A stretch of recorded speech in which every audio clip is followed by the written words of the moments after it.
Welcome, ladies and gentlemen, to the monastery, the open bar of the internet, the world's greatest shit show, and the place where we, the good brothers and sisters of this most holy of temples, seek enlightenment through the drunkest, craziest, and most batshit ways possible. I am your one and only gaming monk, better known as Mildra, and with me I have two newcomers into the temple. The double-headed monster responsible for Trail of Cthulhu, now coming back with its second edition. Well, it will be on the 15th at the time we're recording this because of various factors. In the red corner, we have Kenneth Hite, and in the blue corner, we have Gareth Ryder-Hanrahan. I'm hoping I got that pronounced right. Well, it's Hite and Hanrahan, but other than that, you nailed it. Yeah. How you two doing today? Pretty good. Yeah. Glad to have you here and braving the hell of managing 3 different time zones at once.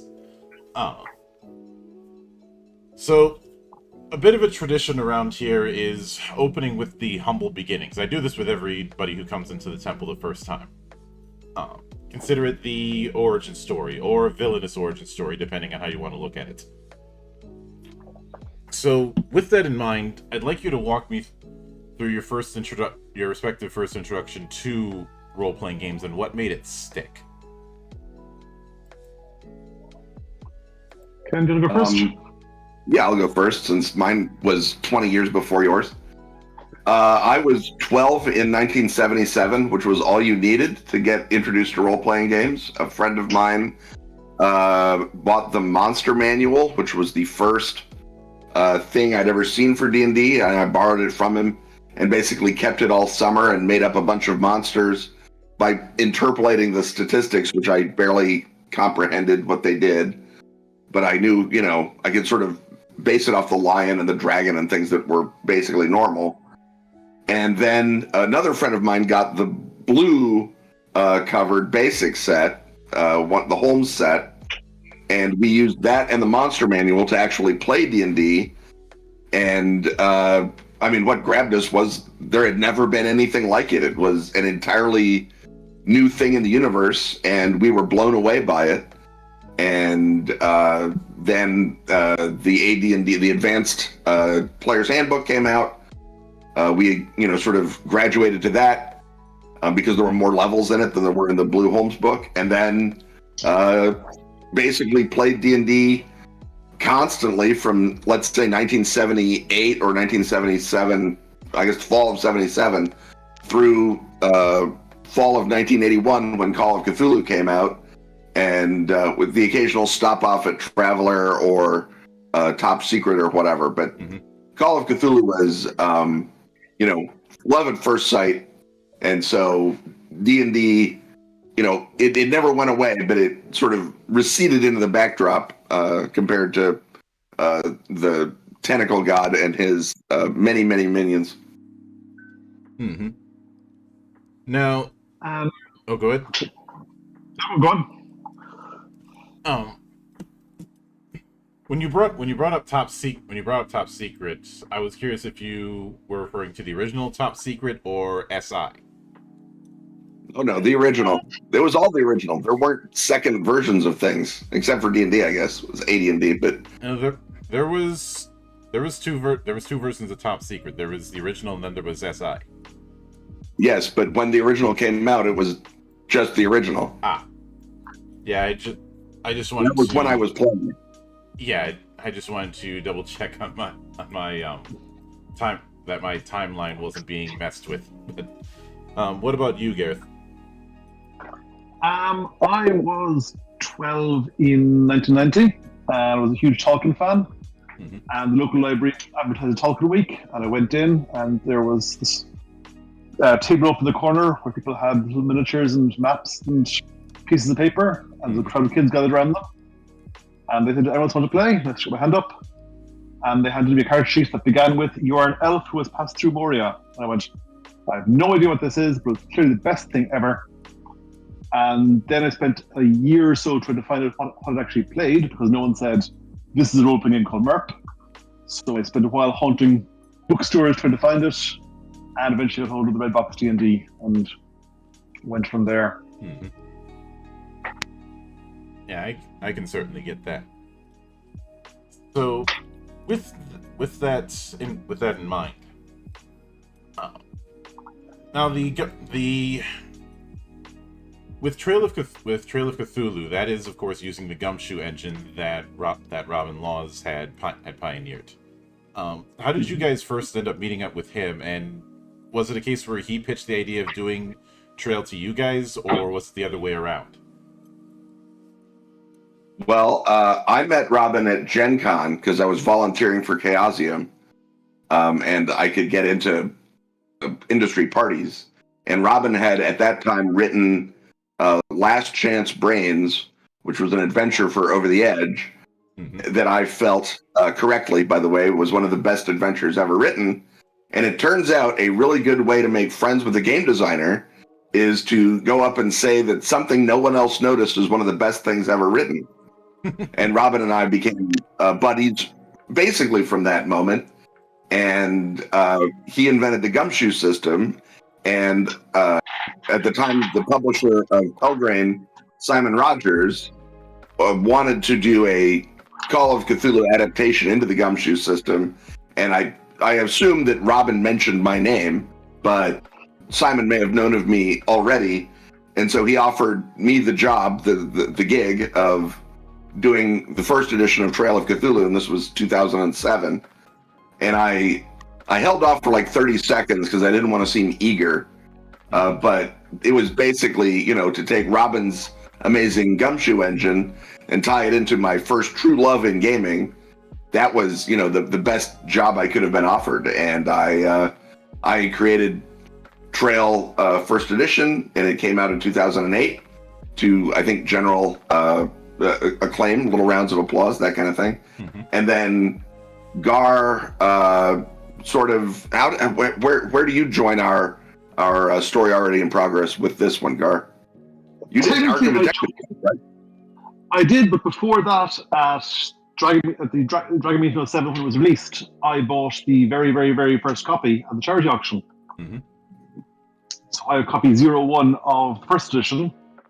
And yeah, then pretty much a few weeks later, I started pitching Simon on, you do a Cthulhu book, I want to write Cthulhu scenarios, and eventually wore him down, and he got Simon to do Arkham Detective Tales, one of the first scenario anthologies for the game. And that led to doing more stuff for Pelgrane, and ended up with me sort of coming on board as doing stuff for Pelgrane. And then we moved on to doing Trail 2nd Edition, and at that point, myself and Ken had already worked together on a bunch of projects like Dracula Dossier and My Things by Spec Agents and the Brothers Connection for Fold Green. And we'd already started talking and discussing what might be in a Trail 2E. Yeah. And with that in mind, what was it about the Gumshoe engine that drew both of you to it? Well, it's the elegance of it. The basics of Gumshoe fit on one page, and it the thing that is great about most of Robin's designs is that they're intended to model how a story flows, not so much to model some imaginary physics.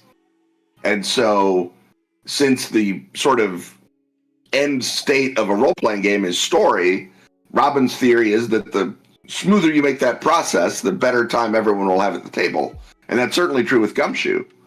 So it was really, I read Esoterrorists, which I think was the first Gumshoe game, and first of all was mad that he'd basically stolen my idea for how to do the Cthulhu mythos in the modern era, though Ezo is not Cthulhu, but it was the same high concept that I'd had. But then also I was very impressed at the smoothness of the rules underneath that sort of Baroque, mythology. And so it's that sort of combination of smoothness and elegance that just appealed to me as a designer. And then when I ran playtests of my initial adventure, and then what became Knights Black Agents, I became ever more impressed with how nicely it fit at the table in the sorts of investigative occult, investigative horror type games that I enjoy running. So it was really just a well optimized system for a thing I wanted it to do, and I haven't let it go since. Robin's joke is that my job is to put things into Gumshoe, and his job is to take things out of Gumshoe. In that regard, I suppose I should ask, which of you is the Abbot and which of you is the Costello? We switch off. As a Canadian, Robin basically has to be the Abbot, so we try and switch it off just to make sure that nobody gets ossified. I suppose, though him being a Canadian, I'd be remiss if I did not point out that remember that in one city in Canada, the leaves do not fall in the autumn; they fall in the spring.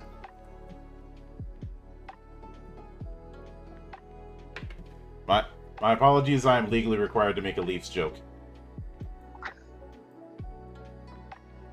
You know what? I literally haven't thought about the Leafs in so long that I hadn't made the jump to hockey. In my defense, Minnesotan, so not far removed. Right. Okay. So a little cross-border fun. Yeah, Chicagoan. So it's like, oh yeah, Canada has teams. That's fun. Well, given that, you could probably trigger hockey fans everywhere by just playing Chelsea Dagger. It's what we do, baby. Meanwhile, on the other side of the Atlantic, so all this is utterly incomprehensible to me. Look, I don't believe in hitting a man while he's down. I believe in kicking him because that's easier. Right. But when you... So, Gareth, talk about the Gumshoe system and why you love it. Yeah. Right.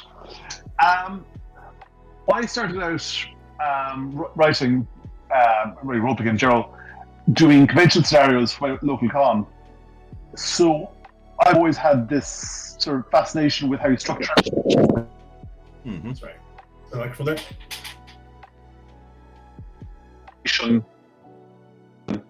Because often would be like, handing scenarios to a GM with 5 minutes to go before the game started. So you want basically to work out ways to summarize a scenario and make it as clear to run as possible.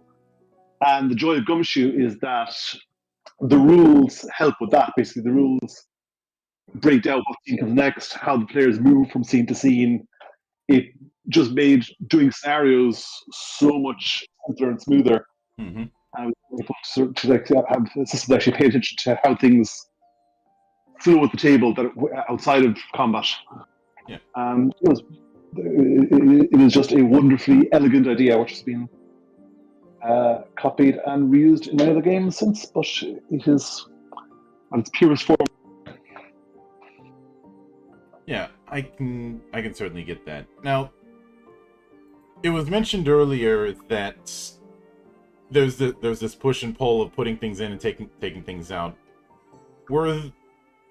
And you guys have dipped into various forms of the Gumshoe engine, whether it be Trail of Cthulhu or Esoterror or other entries. Were there any cases where there was something that you guys wanted to add in that Robin gave you a bit of pushback on that you can recall? One of the nice things about the way that Pelgrane works, and also one of the nice things about Robin, is that if you're designing a product, you're designing the product. No one is, backseat driving you at all.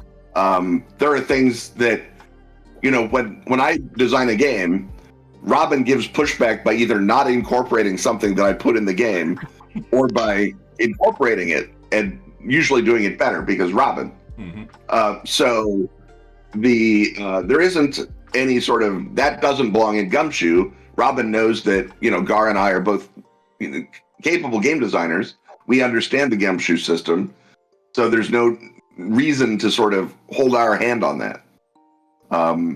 When you're making a Gumshoe game, the job of the designer is to tailor the engine to the specific game that should happen at the table, not to some sort of abstract system loyalty. So if you need to do X to make the game feel a certain way, replicate a certain kind of story, create a certain mood, then you do X. And that's one of the reasons that Gumshoe is flexible enough to be a supers engine, a science fiction engine, a time travel engine, a sword and sorcery engine, a thriller engine, a Cthulhu-y occult investigation engine, sort of modern day true crime with demons police engine, a straight up almost a story game of kids at summer camp, a reality horror, multi-dimensional, almost abstract engine. And it's because you tailor the specifics of the rule set to the specific needs of the setting, as opposed to having to always touch base with, some imaginary Gumshoe core that doesn't exist. Mm-hmm. Yeah. Now, obviously, the big thing that the Gumshoe engine is tied to is investigation. And that for a lot of tables is a tricky thing to work with. And what sort of general advice do you usually give people who are just starting in and want to do something more investigative leaning to avoid certain pitfalls that can happen with that style of play?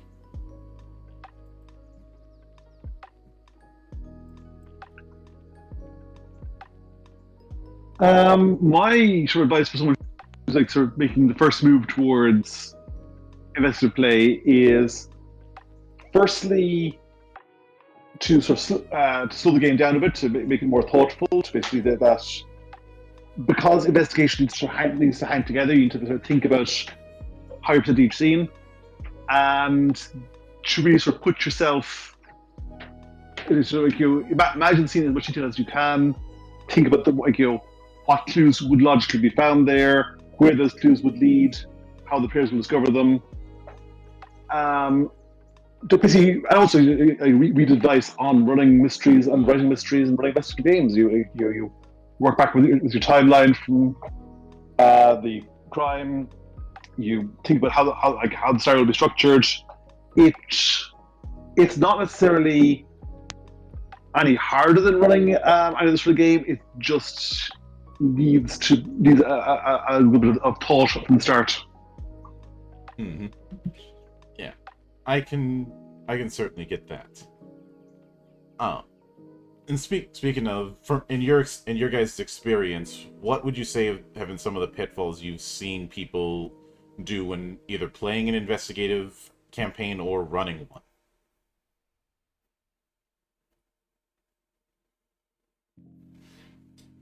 Well, I think that, there's as many ways to do something wrong as there are to do anything. Mm-hmm.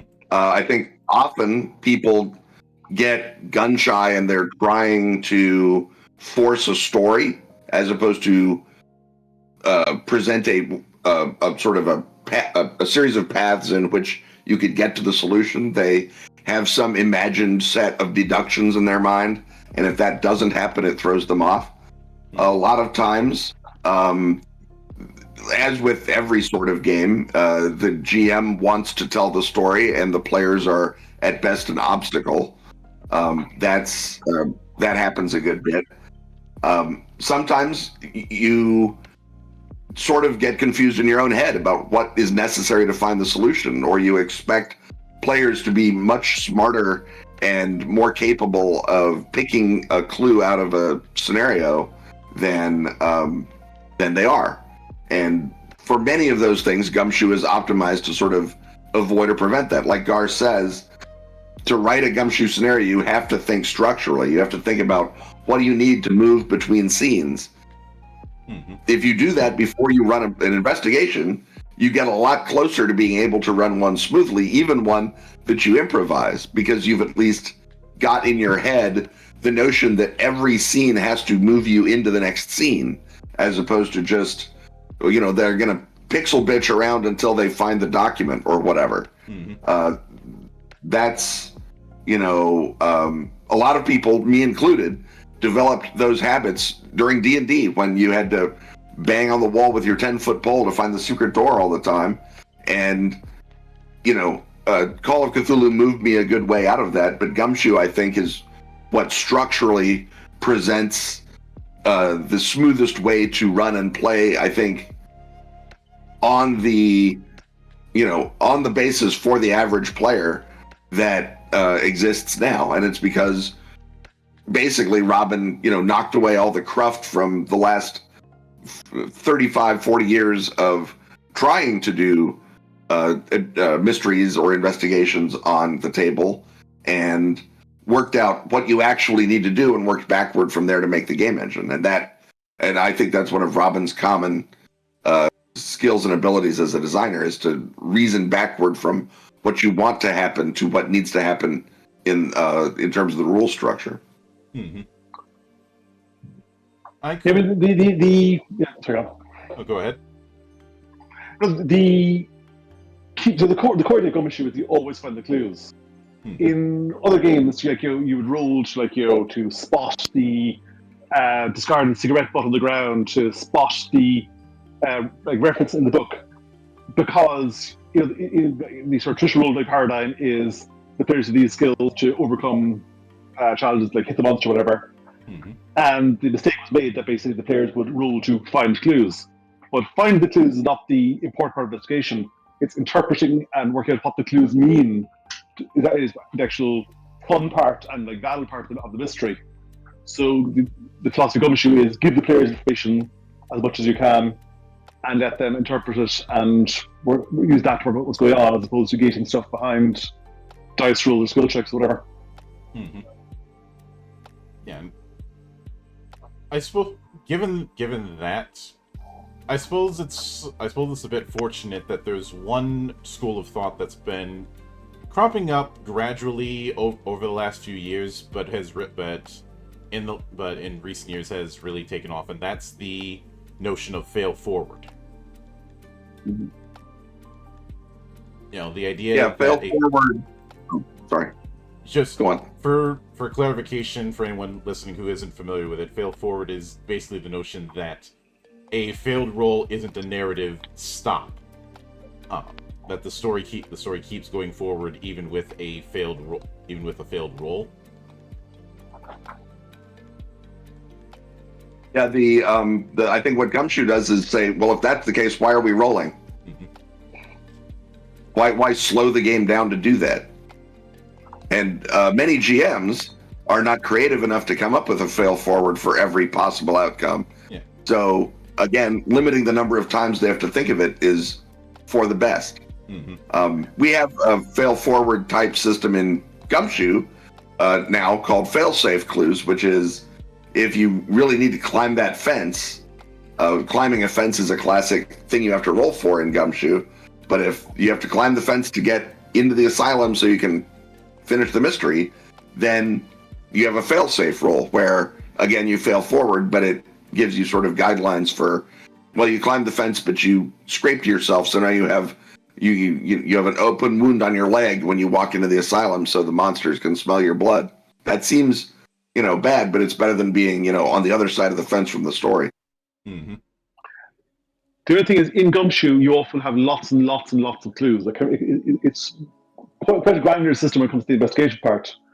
And if you want to sort of gauge those by the fail forward thing, you stumble and you spot the cigarette packet, you can't find the secret door, and then you rest against the wall. You've done the whole Scooby-Doo thing of just when you give up and sigh and stump back against the wall, that's when you push the brick that opens the hidden door. Mm-hmm. It would just be tiresome to fail forward with investigative stuff for every single clue. So Gumshoe assumes that you are a highly competent investigator. Because Sherlock Holmes doesn't fail forward; he just succeeds and spots the mud on the ground. Mm-hmm. And if you are doing a character who does fail forward, I think it should be in one of those classic cases of someone who accidentally geniuses their way into something, or everyone thinks that they. It can either be something that you're role playing, or it can be something that you're doing in a game engine that isn't actually about solving the mystery and is actually about some other thing. Mm-hmm. And those games are great, but they're not what Gumshoe does. Yeah. But now with the notion of a second edition, what would you say were some of the things that you intend on refining or focusing on compared to what was in first edition and everything that came from it?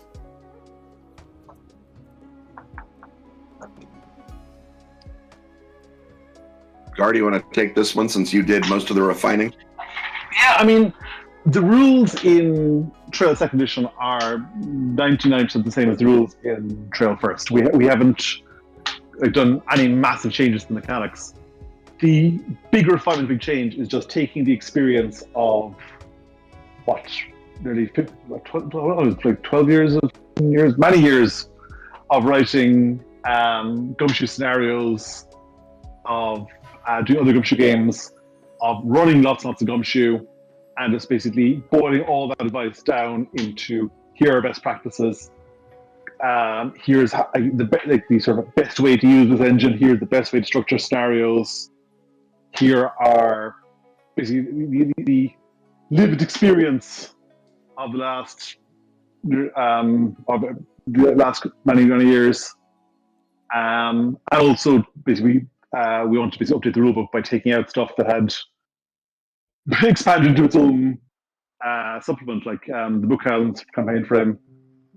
So we freshen things up and tweak things, but all in all, it's basically just the benefit of many years of experience. Yeah, it's a lot of it is just about presenting the rules more clearly, because that first Gumshoe game was the third one. We weren't sure how to present Gumshoe, and also Gar and I have both gotten 17 years better since 2007. So even if it was presented well, we could always think of a way to present it better. Mm-hmm. But things like improvisation in Gumshoe, no one had really come up with a way to do it because there hadn't been enough Gumshoe games run yet, just physically.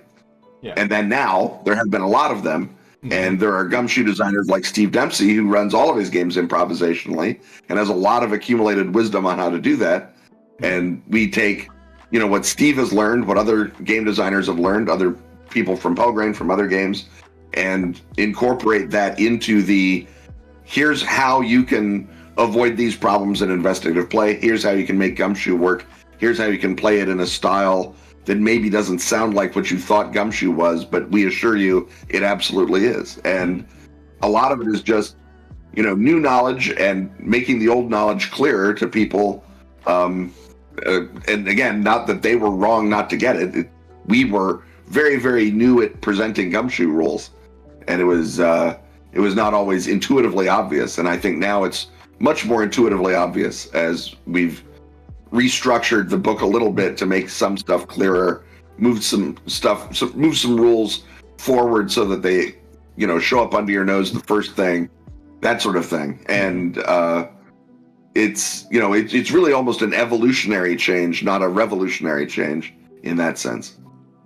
Yeah, I could certainly get that. And in regards to that, especially in regards to that sort of clarification, is there any standout thing that in particular that comes to mind as far as something that you wanted to better clarify from first to second? Well, I mean, the biggest example is the magic rules, because I only invented the magic rules after the core book had gone to press. And we had to do a whole little supplement called Rough Magics that was, Ken should have designed the magic system correctly. Sorry, everyone. So just taking that magic system out of that first or second supplement and putting it into the core book, that I think was the biggest change. Gar, is there another sort of obvious in hindsight thing we should have done? What springs to mind is in the first edition, there was a scenario called the Kingsbury Horror, which was the sample scenario of that one.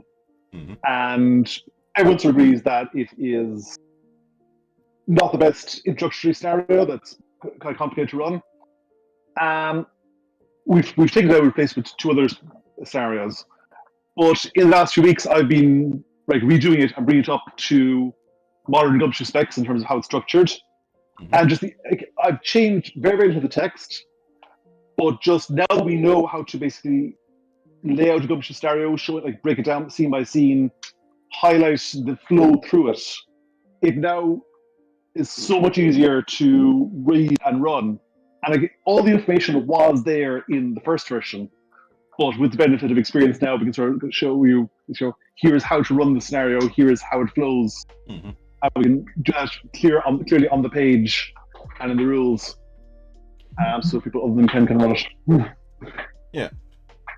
Now, for a bit of context, obviously the Kingsbury Horror was a scenario that was in the original core book, but you had said that you didn't think it was the best way to introduce the mechanics. What about in particular did you have an issue with? I'm sorry, guys. Do you want to answer? I don't answer.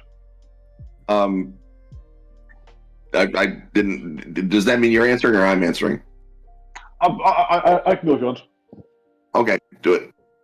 Okay. I mean, the Kingsbury Horror, it's a great scenario. It doesn't question not just the mechanics, but it didn't sort of flag the concept of core clues as well as it might have, because we didn't present them the same way back then. Basically, a modern gumshoe scenario would break down by scene. You'll see which scene leads into the next scene, to the next scene, to the next scene. It'll highlight the routes between them. It'll basically show, like, break down, like, here are the clues the players will find. And Kingsbury Horror, all the clues were there, but they just weren't, like, flagged, like, called out, like, bolded and, like, broken out as clearly as you would do it these days.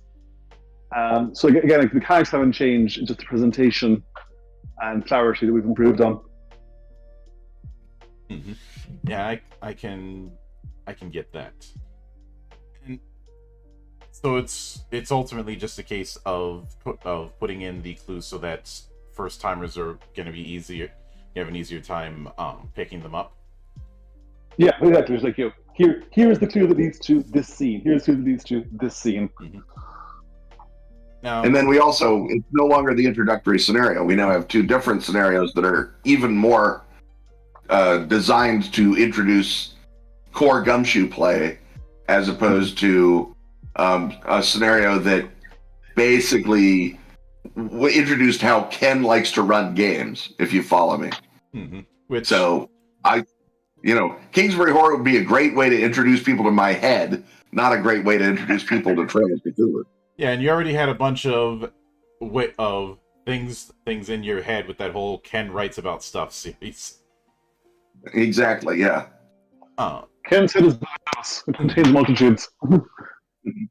But with those two scenarios, what can you tell me about the theming that, or the tone that they have, respectively, to separate them from each other?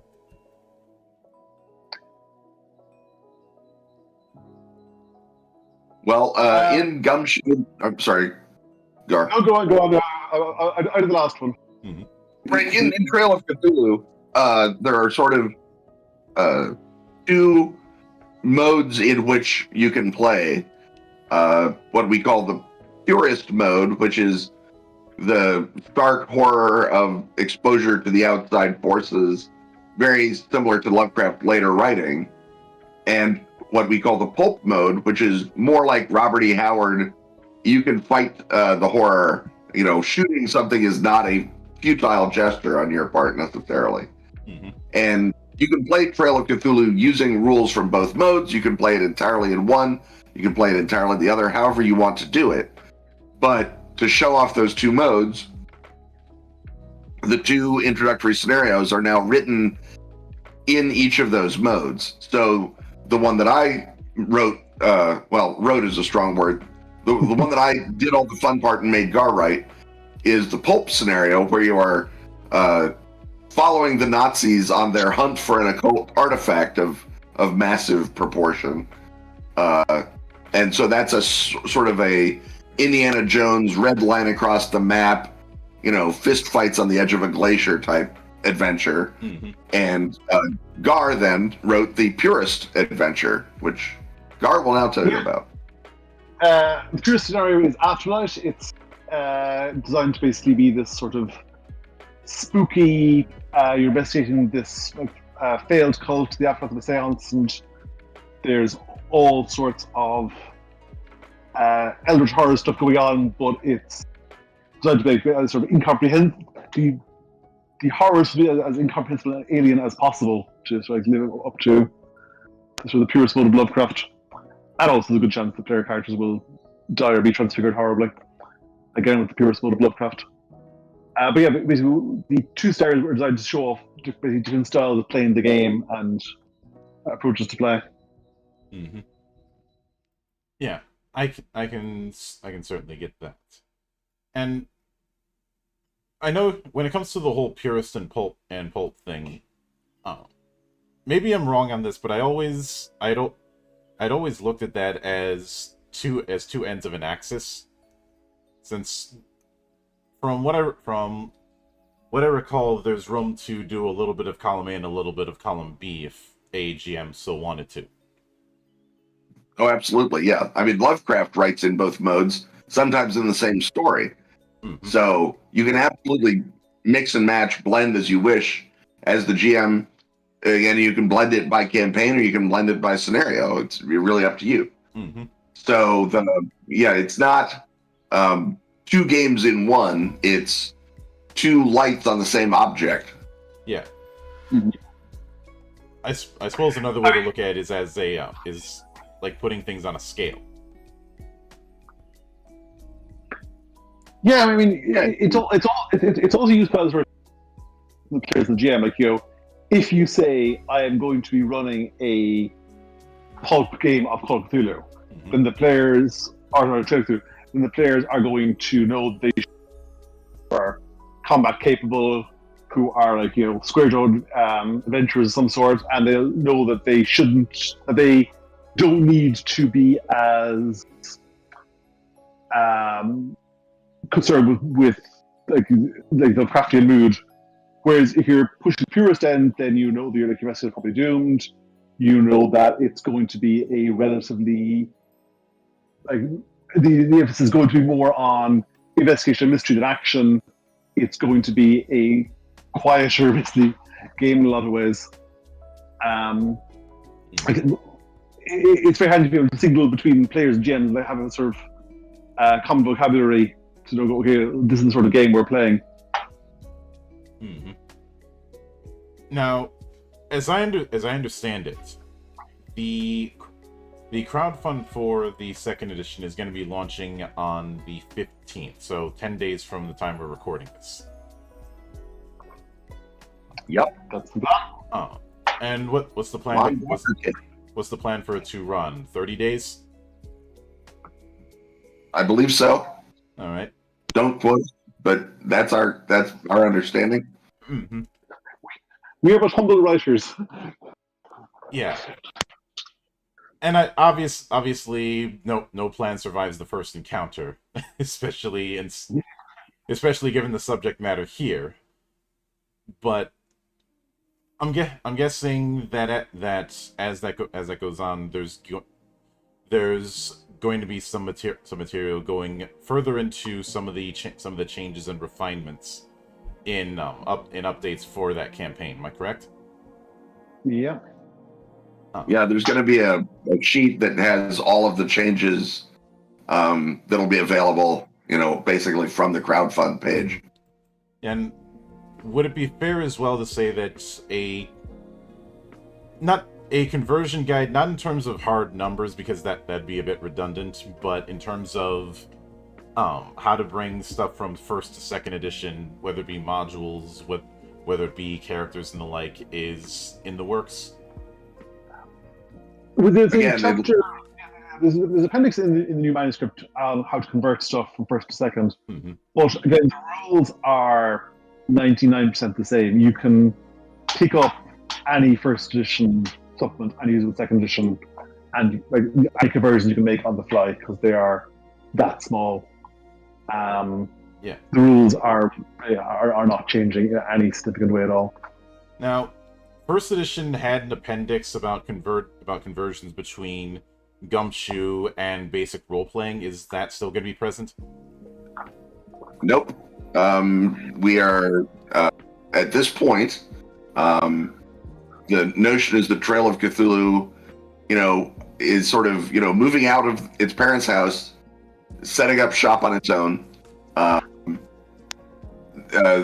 That conversion it's 17 years old. It's time for it to. Right, yeah, exactly. You need to get out and earn a job and earn a living, get a job. Mm-hmm. So that conversion will be at a PDF somewhere, I'm sure, but this is its own game. It's not necessarily part of that universe or that ecosystem, and we expect that people will be coming to it from D&D and from Free League and from all kind of other games, or just straight up walk into a game store, see our cool Jerome Hugonin cover, and say, I want to play that. And so it's a lot more about presenting the game as a unified whole than as an adaptation of Call of Cthulhu. It's still got Chaosium's kiss on the forehead, and they probably slip a $20 bill into our pocket when we're leaving, but that's but it's its own baby now. And I can certainly get that. Well, I will be looking forward to seeing how Trail of Cthulhu evolves with this second edition when the time comes for its crowdfund launch in 10 days. But with that said, I do want to sincerely thank both of you for taking the time out of your schedule to come all the way to my temple and enjoy the madness that happens around here. The good kind of madness. Oh, happy to be invited. And always good to be in a new mad temple. I mean, visiting obscure temples is perfectly okay. Yeah. Sure, it's lovely up here in the Plateau of Lang. Mm-hmm. And anytime you see fit to return, the door is always open. As I often say around here, drinking is not mandatory, but it is encouraged. And of course, a sincere thanks goes out to everyone who took the time out of their schedule to come onto the show and enjoy the madness. And there'll be plenty more where that came from, as there always is here, on the open bar of the internet. But until then, on behalf of the good brothers present and not present, my name is Mildra. I am your gaming monk. Stay fucking frosty, everybody.